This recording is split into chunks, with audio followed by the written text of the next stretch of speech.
33rd PXAQ tournament. So, ayun guys, briefing si Chief. Papunta kaming inland yan sa spot kung saan gaganapin ang tournament. So, ayan, at malapit nang matapos yung briefing ni Chief dyan at paalis na kami papuntang inland sea. So, ayan. Nasa 70 plus kami dyan, participants. Hindi kasali si Mingming guys. Ayan, nag-ano lang yan, nag-advertise si Mingming. Shout out sa lahat ng cat lover dyan. So, ayan, malapit nang matapos yung briefing para sa gabing ito. At paalis na kami dyan, papuntang inland sea.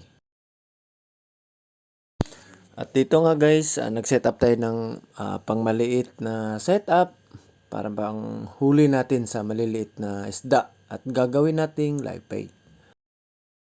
At dito guys, sa sobrang prepare ko sa event na ito at ang dami kong gunting kaya kinagat ko na lang yung tansi.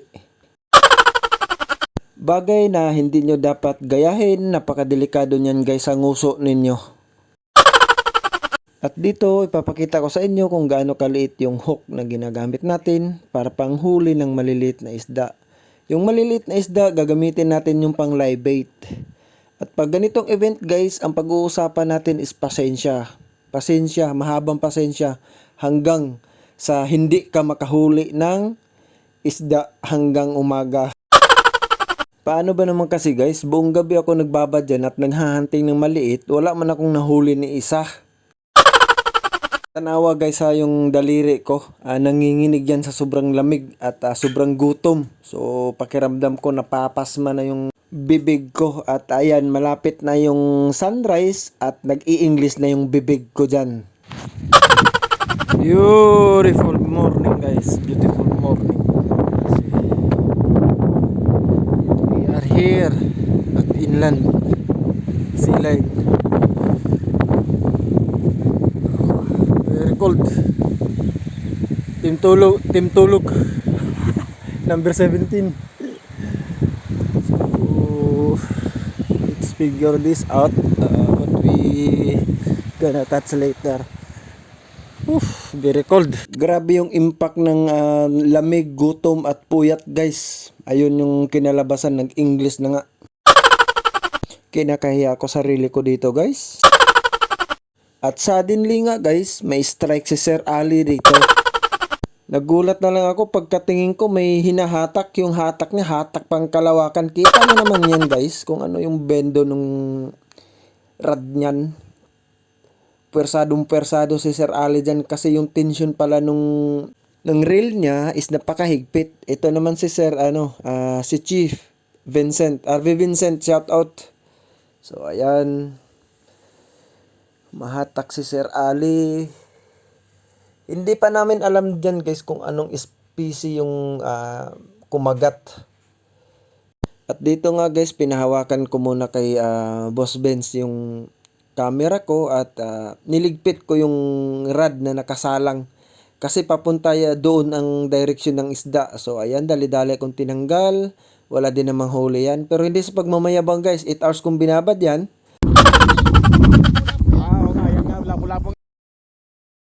At ayun nga guys, nilapitan na ni Sir Ali kasi baka mamaya susubsob yung isda sa pangpang at ang akala namin ay hamor.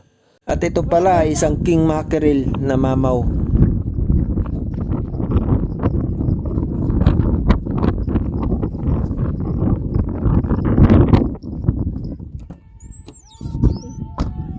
At dito nga guys, paglingon ko nagkagulo ang buong universe. Dahil sa naiahon na pala yung King Mac na mamaw. Napakalaki nito guys, nasa 16 kg to. 15 minutes of fighting. Grabe guys, munti ka na naman ako mag-English doon. At yun nga guys, dahil sa yumanig yung pagkahuli ng malaking isda, at naalarma ang lahat ng partisipante na may nakakuha ng lampas 10 kilo which is unbreakable sa time na yon. Sa sobrang iksi na ng oras, malabo na itong maabutan o malampasan. Congrats. Kinongrats na natin si Sir Ali kasi siya na yung tinanghal na champion sa tournament na ito. At dito nga guys, napagtanto ko na kahit anumang sipag natin sa buhay, pag ang swerte ay tumama doon sa iba, ayun, sila ang kampyonato. Maraming salamat guys sa panonood. Ako si Lokong Angler, ang nagsasabing minsan lang tayong mabuhay sa mundong ibabaw. Enjoy lang guys. Paki-like, paki-follow at paki-subscribe ng mumunting channel natin guys, Lokong Angler. Maraming salamat!